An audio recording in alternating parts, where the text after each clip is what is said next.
into the action for another day of the week. Welcome to the Thursday edition of Chasing That Paper, presented by VegasInsider.com. And oh baby, we got our ass kicked yesterday, coming off a rough performance. 1-3 for me, 1-2 for Kevin Rogers. He's done big time over his past couple of appearances on the show, and unfortunately, producer Tito remains in the doghouse with his lovely bride. He tailed all of our picks. He is down big time as a result of that. Another night on the futon for him, but producer Tito informed us prior to the show that he will be presenting his lovely bride with a floral arrangement to try to make amends, try to get back into the bedroom tonight. So we wish producer Tito good luck with that. We live to bet another day. That day is today, so big bounce back day. We got the right man to help us bounce back. Let's bring him in here.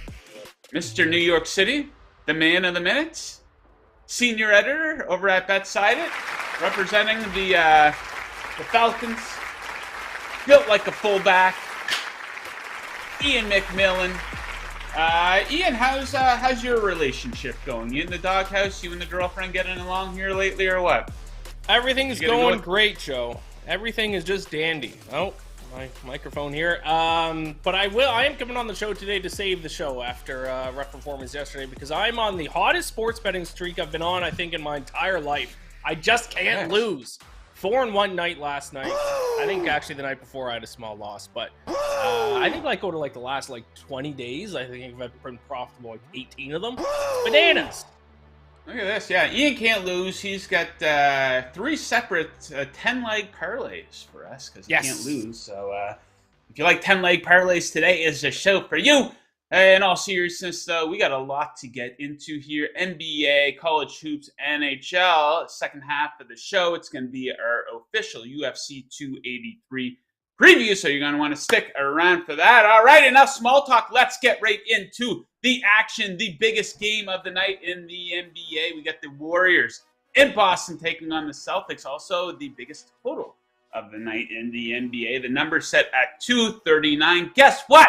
It's not high enough. Give me the over on this one. So check out the home away scoring patterns for these teams. First, we'll take a look at the trends. Golden State, an amazing 17-4-1 to the over in road games. Average combined score of 239.3 in those games. Celtics at home, 15-7 to the over. Expect a lot of action from the land beyond the arc. These teams are first and third in 3-point attempts over the last 10 games, and conveniently, neither team good at defending the 3-point shot lately. The Celtics specifically 26 an opponent 3-point shooting percentage over that 10-game sample size. The Warriors not much better, and expect a lightning pace in Warriors games, zipping up and down the floor here. They're playing at the fastest pace in the NBA this season, the second most shots per game over at the last 10. Check this out. Steph Curry's been back in the lineup for 4 games. They topped the number easily in all 4 of those games. Average combined score 7.5 in those 4 games. Curry back. Give me the over tonight in Boston.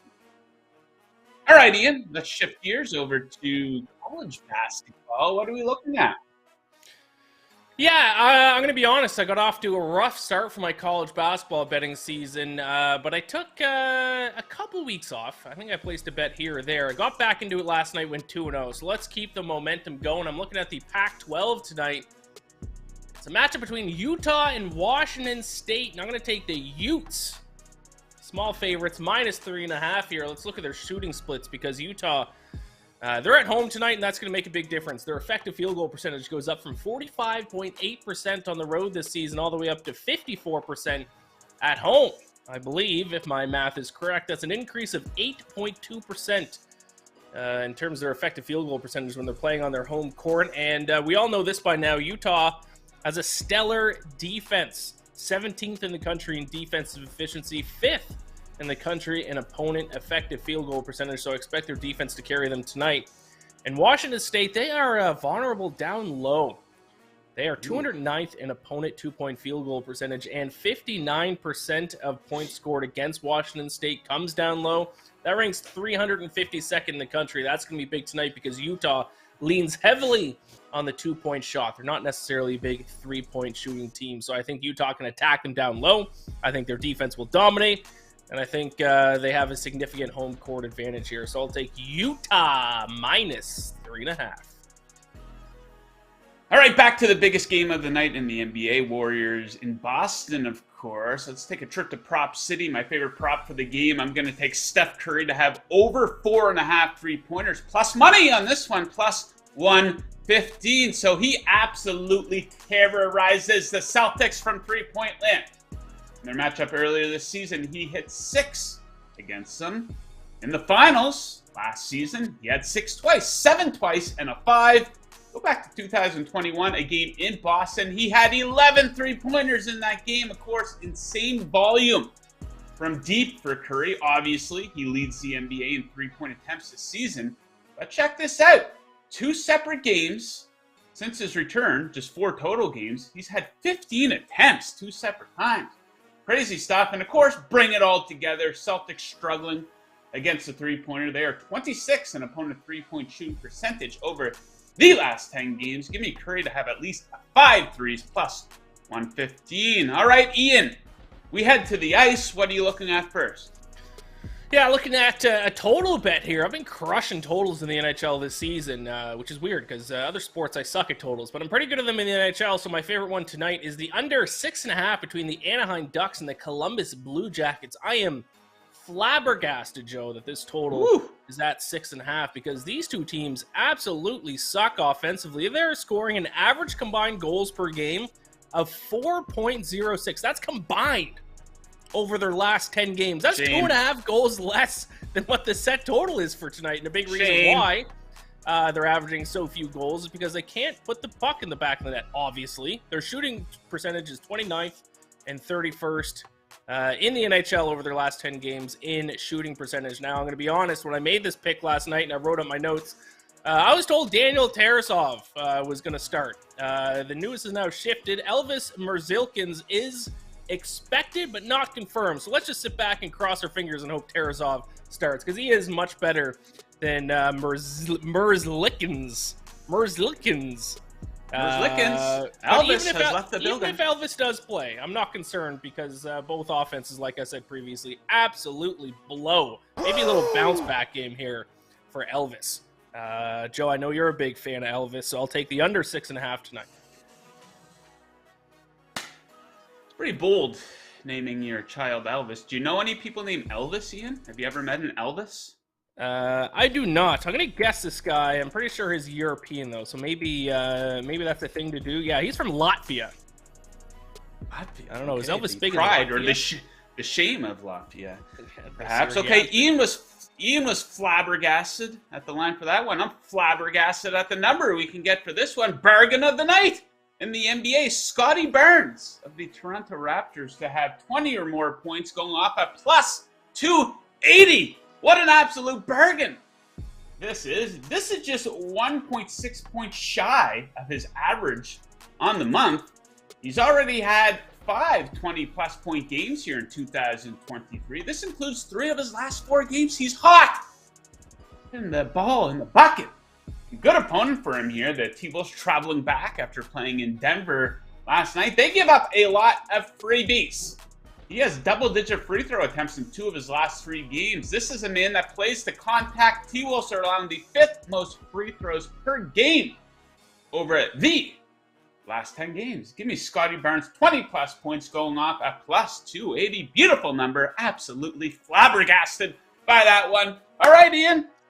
Next up, we go to Seattle, where the New Jersey Devils are in town to take on the Crackheads. Who you taking? Yeah, if you remember previously, I don't remember if it was Monday's show or I think it was last week's, I cashed in on the Seattle Kraken 2-1 as underdogs against the Boston Bruins. Still finding out on that, eh? Yes, so they are now a darling of the show for me after just 1 win. So they can add to that tonight because I'm going to back them again. I got them at plus 118. I think the odds have come down a little bit, but I do love Seattle in this spot tonight. The Crackheads are at home, playing at the Crack House tonight. How about that?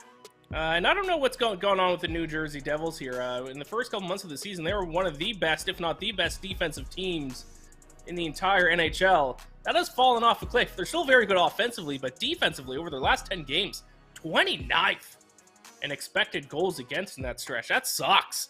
That's going to come back to haunt them tonight at the Crack House, because the Kraken are the best shooting team in the NHL. They have a shooting percentage over their last 10 games of 15.33%. That is an insanely high shooting percentage. I believe they're averaging over 4 goals a game over the stretch as well, which leads the NHL. Now, the Kraken, not confirmed yet with goaltending. This is the downside of us doing the show in the morning, is basically no goaltenders are confirmed for tonight. But Martin Jones expected to play tonight for Seattle. Now, he got off to a rough start to the season, but he's playing his best hockey that he has all year. .919 save percentage in the month of January. So I'll take the Kraken as home underdogs at the Crack House, plus 118 tonight against the Devils.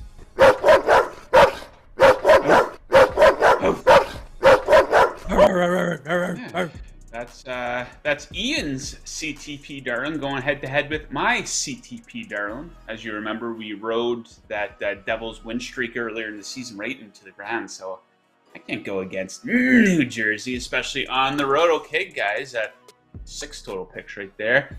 6 more coming up for the UFC here shortly, but first, a word from our sponsor. Let me tell you a little bit about them. BetMGM. Kick off your day of sports betting with the king of sportsbooks. Sign up with BetMGM using bonus code VIBONUS. And your first wager is risk-free up to $8,000. That's VIBONUS. All one word, no spaces. And your first wager is risk-free up to $1,000. Visit BetMGM.com for terms and conditions. You must be 21 or older. BetMGM, the king of sportsbooks. Yeah. Woo! Woo! Yeah, baby. Real passion in that read. Okay, it is now time for our official UFC 283 preview. We got 6 total picks for you. It feels like forever since we've had a pay-per-view. So no beating around the bush. Let's get right into it. I'm going to start things off in the main event. The light heavyweight title is on the line, and I like Jamal Hill to capture the championship, coming in with odds of minus 132. So take a look at his opponent here, Glover Teixeira. This is an all-or-nothing fighter. What I mean by this is he has an amazing resume and amazing highlight reel finish victories, but he's also been on the wrong end of a lot of other people's highlight reel finishes. He puts himself in a lot of bad positions. This was on full display in his last fight versus Jiri Prochazka, and that's not a good blueprint versus an ascending finisher like Hill. Hill's volume will absolutely be a problem in this fight. He averages almost 6.5 significant strikes per minute. He has a significant striking differential of close to +3 per minute in the octagon. Glover is actually in the negative in that category. And when the competition rises, so does Hill. They keep stacking the competition. He keeps rising to the occasion with finished victories. Also don't like that it appears that Teixeira has one foot out the door towards retirement. So potentially a next big superstar in the UFC here. Give me Hill minus 132. All right, Ian, we dropped down one fight to the co-main event. We each have a pick for this one. We'll let you hit leadoff. Who do you like here? Yeah, I'm going to take Devison Figueiredo in the flyweight title here. He's taking on Brandon Moreno. If you don't know, this is the 4th time that these guys are fighting. The rare 1-1-1 record in the first 3 fights. So it's the 4th fight rubber match here. Ooh. Yeah, I'm going to take Figueiredo here at even money. He would be 2-1 if he wasn't deducted a point the first time these two fought. It went to a draw because Devison Figueiredo was deducted a point in the 3rd round for a groin shot. Let's be honest, that's a little greasy. But if he hadn't done that, he would have won by decision, and he'd be 2-1 at this point, and they probably wouldn't even be having a 4th fight. And if you want to bring up some stats here, I think the most significant one is how much more accurate of a striker Figueiredo is. He has a striking accuracy of 55%. Moreno only 39%. So Figueiredo, some quick math, I believe that's a 16% increase in striking accuracy as opposed to Moreno. That probably plays a big role in why the 2 fights that have gone to decision, he won. I know officially only won 1, but the one he's deducted the point, he would have won.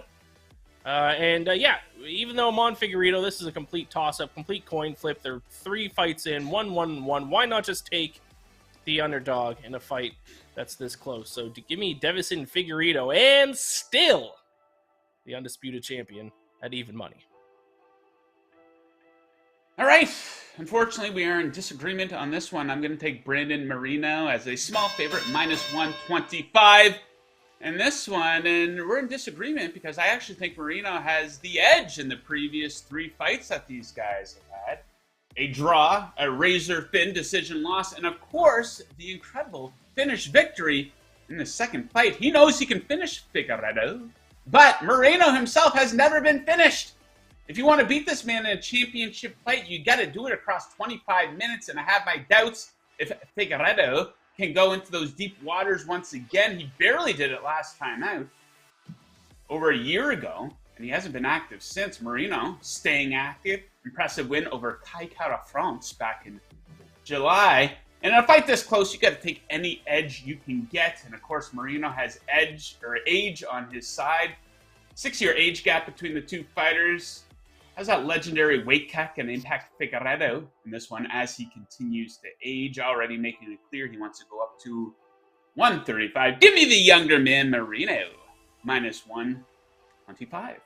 All right, Ian, what are we looking at next? Another marquee fight here. Neil Magny, Gilbert Burns. Who do you like in this one?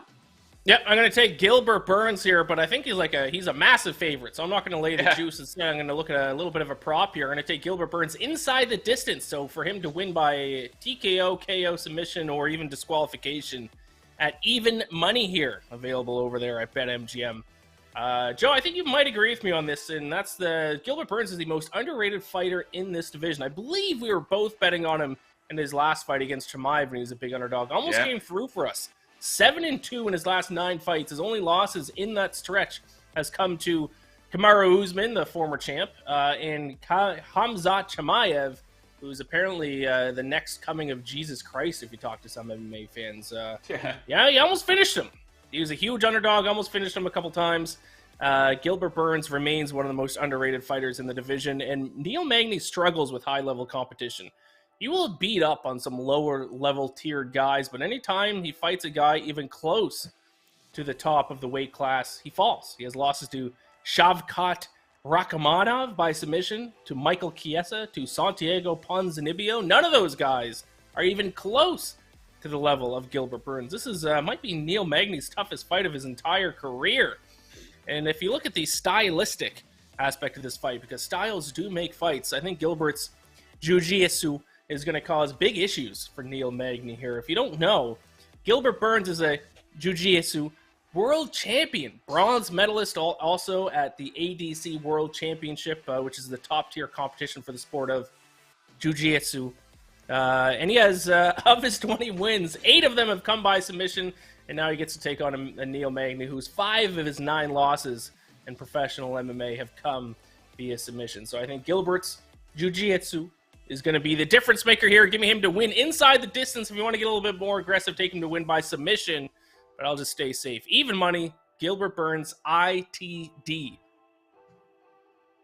All right, I got to come at you with some sort of underdog here. So how about my favorite underdog on the entire card, the chronically undervalued Paul Craig, going off at +162. I like him to beat Johnny Walker. I think that there's some serious recency bias cooked into this line. Really? Johnny Walker? A -200 favorite? The guy was a dog in his 3 previous fights. Now he's this big of a favorite based on what? Because he won his last fight versus an inferior opponent, and because Craig lost his last fight versus a superior opponent? I've seen this movie before, goddammit! Craig is undervalued once again. Walker is a guy that shrinks when the competition rises. The UFC tried to give this guy a push, but he crumbles versus higher level opponents. And I do believe that the chronically undervalued Craig is a higher level opponent. Craig is one of the best on the mat in this division. And of course, in his most recent fight, a loss, Craig struggled to get Volkan Oezdemir to the mat in that fight. But I think he can find success versus Walker, who has a takedown defense of just 58%. Give me the chronically undervalued Paul Craig, +162. All right, Ian, bring it home for us. What's your final pick for the event here Saturday? Yeah, looking at the prelims for a fight here, Terrence McKinney, -135, taking on a guy who's making his UFC debut, goes by the name of Ismail Bonfim. Yes. Terrence McKinney plays. He fights an extremely aggressive, smothering style of fight. He lands 5.11 takedowns per night, per fight, per 15 minutes, which is just an insane rate of takedowns. He also has a high offensive output, landing 4-point significant strikes per minute. We might see some octagon jitters from Ismail Bonfimi is coming off Dana White's Contender Series, but the lights are going to be brighter here on an actual UFC pay-per-view event. And when you're making your UFC debut, it's going to be a tough one going up against a guy who fights the smothering style that Terrence McKinney fights. So I'll take McKinney as a small favorite here, minus 135 for a little prelim action.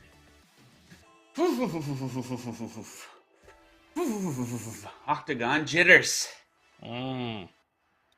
You don't want to be having octagon jitters in Brazil.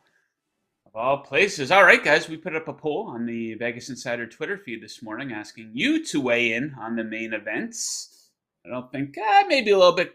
Actually, wow, I'm quite surprised at these results. We have 60.6% of people liking the underdog here, Glover Teixeira. I mean, it's close, and the odds indicate that, but I think there's way too many more positives to support Hill. The big question will be, can he stop the takedown? Now, he stopped 14-20 in his most recent fight, a win over Thiago Santos. He won that one in the fourth round. He really poured it on later in the fight, but yeah, I like Hill, as you guys know. I just told you why. Do you have a lean for the main event here, Ian? Yeah, I'd lean Hill, but Glover's one of those weird guys. I mean, he's what, 86 years old at this point? But then he's one of those weird guys where, he'll, every, second fight, and it showed up in his last one, obviously, when he became champion, he just looks young again.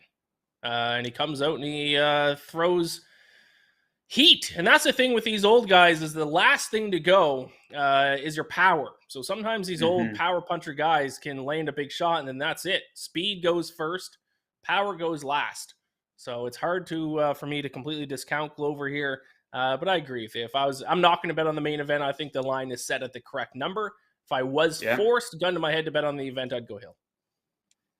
Yeah, one of the more frustrating losses I've had in my history of a UFC bettor, I had Glover Teixeira in his last fight over Yuri Prochazka. I think it was around the plus 200 range, and Teixeira should have won that fight. But like I said during my breakdown, he often puts himself in bad positions, and he ended up getting finished. I think that one went all the way down to the fifth round. You know, he looked very tired in the later stages of the fight, so I do think a longer fight favors Hill as well. Something I want to touch on here, UFC related, a guy you brought up, Ian, Khamzat Chimaev. We're still waiting to hear about this guy's next fight, and we've been told, you brought it up, we're led to believe this guy is Jesus, and we've been told that for about half a decade now. I think that this guy's career is getting seriously mismanaged. The only serious fighter he's ever had was against Gilbert Burns, a fight that he barely won. Last time out, they tried to set him up against Nate Diaz. He was going to be a minus 1,000 favorite in that fight, whatever the ridiculous odds for that were. And of course, we knew that fell apart. He ended up picking up an easy win. He missed weight, blah, blah, blah, blah, blah. But this guy's not getting any younger. They got to put their foot on the gas with this guy's career. Are they going to do the Covington fight? Is he going to move up to 185? Have him fight Paulo Costa, Robert Whittaker, one of these guys? But enough messing around. We're told how great this guy is. You think I'm on to something? You think he's worth the hype? You think he's overrated? You think his career's being mismanaged here or what, Ian? Yeah, I don't know, because they can't even decide, I think, what weight class he wants to fight in. So, yeah, he's an exciting fighter. I don't know if I'm all bought in as some other people are, but they need to get him a fight. I don't know. The UFC has not made some smart decisions in the past for some reason, so they got to get him back in there. Yeah, I mean, there's a lot of politics involved. I know the MMA media think tank, it's always, let's point a finger at the UFC and blame them for everything. There's some gray area in a lot of these spaces. So I don't know, maybe it is the UFC's fight. Maybe Chimaev is difficult to deal with. I know he did suffer through COVID quite seriously where he wasn't able to actually fight. So So yeah, maybe I'm off base a little bit with my opinion. But yeah, UFC 283, it's going to be a great year for the UFC. Of course, we have the John Jones fight coming up. They just announced the Usman Edwards fight, which will be taking March, and the UFC is going to be huge. Petr Yan also fighting Devils-Kraken. I was on a UFC podcast, Iain, and they asked me what my worst bad beat in UFC history was, and I needed to keep reliving all these Petr Yan bad beats. Every single time.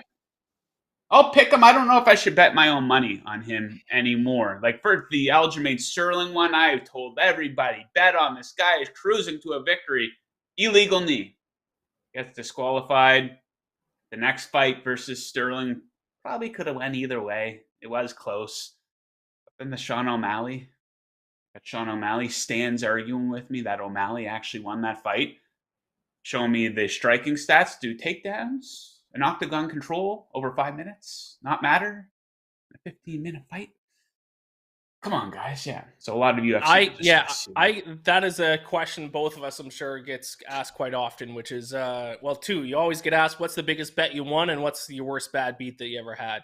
And every single time it's the worst bad beat I get that question, that's what I think of is Jan throwing an illegal knee against Aljamain Sterling in their first fight. All-time bad beat. Doesn't get much worse than that. Yeah, I've had a lot of them. I've had many. Many of them roll right off me as a veteran of the game, but some still keep me up at night. Especially when you make, I'm not throwing out thousands of dollars per bets, but some bets I make are much bigger than others. And those ones sting when you lose them in a bad way. Okay, guys, let me tell you a little bit about the VegasInsider app. Right now, it gives you all the major sports betting odds at your fingertips, along with picks and expert breakdowns. You can shop for the best odds, find props, features, and plenty more with the app. If you want more Vegas Insider content like our shows, videos, and podcasts, you can find it all on the app in the media section. Download the Vegas Insider app on Apple and Android. Bet better with the Vegas Insider app. All right, we are not out of the woods yet. We have some viewer pick submissions. Quite a few submissions this morning. We weren't able to get to all of them, but we have a couple of good ones here. Of course, Nathan Schreckengoss going against you, Iain. He's been on this one for a while. New Jersey. Minus 119 on the road at the Crack House, taking on the Crackheads. Both teams are road warriors, but in this case, the Devils are the one who are playing on the road. And they're 18-3 on the road, 7 straight wins. Seattle has lost 3 of their last 4 at home, being outscored 14-5 in those losses.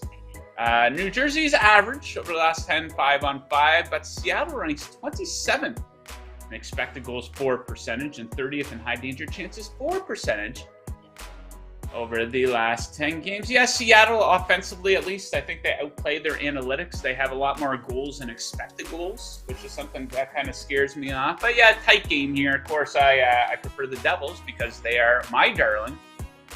You're on chasing that paper. Okay, what do we have next? We have Gabagool. He likes the Chicago Bulls -7 versus the Detroit Pistons in Paris. What a delight for the people of Paris. You send the Detroit Pissers over to France? What are they trying to punish the people making them watch this game? The Bulls are okay. This is in Paris. The game's in Paris, apparently. What? Yeah, this is like when the NFL would send the Jaguars over. Jags are better now, but this is their version of doing that, I guess. What a disgrace here. Anyhow, were the Houston Rockets not available? Anyways, when the Pistons lose, they lose big. Pistons, Killian Hayes may try to do too much in his return back to France. Also, love all those Jonas Valanciunas props with Jalen. What? Dude, does Jonas Valanciunas... He's on the Pelicans. He get traded to the Bulls? Did I not hear about it? I don't know, maybe I missed that one, but I think he means Nikola Vucevic. Can confirm that Jonas Valanciunas is on the Pelicans. Yeah! I'm a big Valanciunas fan. But, keep an eye on Hazy in his return to France. You might want to pound the over on all of his props. But yeah, he got his tall white centers, international European centers mixed up. Unbelievable. Whatever. Hopefully, we'll see how he does. Hopefully he's not searching too hard for the Jonas Valanciunas props within this game. Anyhow, what do we have next? Matty Puppy Sports. He likes the Celtics -5. I think that's up to -6 right now, but either way, this is what he got it at. The Celtics have won 7 in a row. Of course, the Warriors, 22 losses this season. 17 of them come on the road. They are 17-5 at home, but a horrendous 5-17 on the road. Warriors won the first game at home. Celtics win this one easily. Yeah, it'll be interesting to see if that road pattern continues for the Warriors or if they can give the Celtics a game. Very interesting. I'll be watching that one. Hoping for a lot of points on the over. Hoping for Steph Curry a lot of 3-pointers. Okay, George M99, our resident fader of the Chicago Blackhawks. He's taking the Flyers puck line. Not a lot of people handing out the Flyers puck line as a puck line favorite on the program here. First time in the history of the show, I think. Flyers come in winning 8 of their last 10. What is going on there? The Flyers. Hawks last 14 losses by 2 or more goals. 11 of those by 3 or more. They suck. Let's stop beating around the bush and tail the Flyers in this one. Philadelphia Flyers. Hockey, baby. Chicago Blackhawks. Iain, PGA tournament today, correct? Yes, it does start today. It's called the American Express, not American Express Championship, not American Express Classic. It's just the American Express.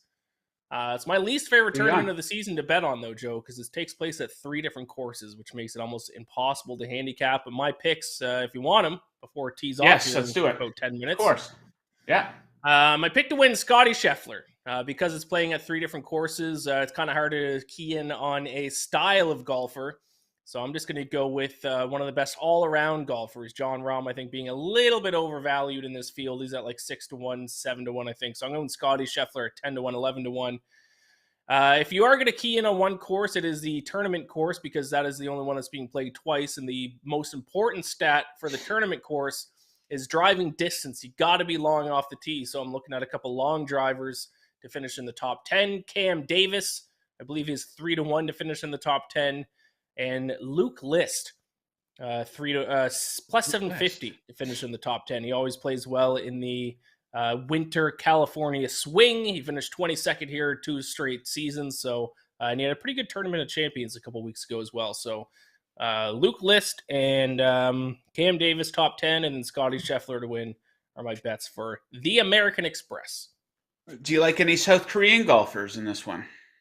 No, it was funny though, Joe. Last week, I talked about the rise of the men's South Korean golf scene.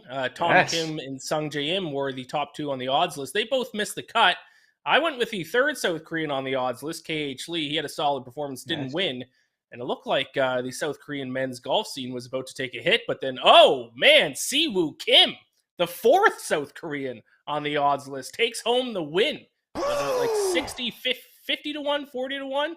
The South Korean men's golf scene, Joe, don't underestimate it. So I'm not betting on any this week, though. But Siwoo Kim, who just won last week, has won this exact tournament in the past. So maybe he can go back-to-back. Bring it home for South Korea.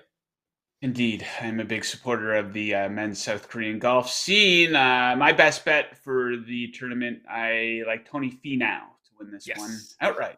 So remember that on Sunday. When, he is actually playing this weekend. He wasn't last weekend, but he is lifting the trophy or whatever type of award they hand out for this thing. Finau looks like a great bet here this weekend. Okay, guys, I won't forget to do it today. It is now time for today's Handicapper Heat Check presented by VegasInsider.com. Your home for the best expert picks in the business.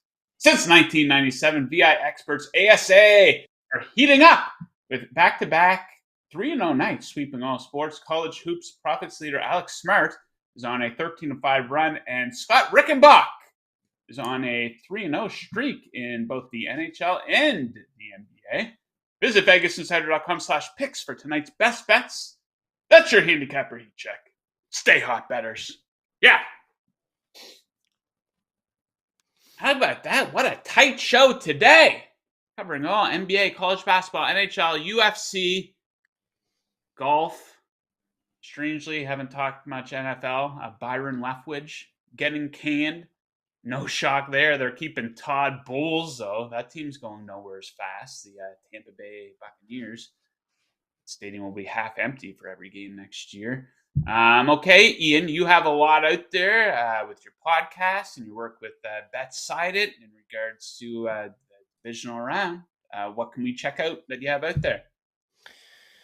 Yeah, this week's episode of the Bacon Bets podcast released this morning. Last week in the wildcard round, I'm doing my best spread bet for every game and best prop bet for every game. Last week, I went 11-1 for plus 9.4 units. I told you at the start of the show I'm hot. So I got my best spread bet and best player prop for all 4 divisional round games. That is live on the Bacon Bets podcast now, and you can always check out my individual betting previews and some articles both on fansided.com and fansided.com/BetSided. Check those out.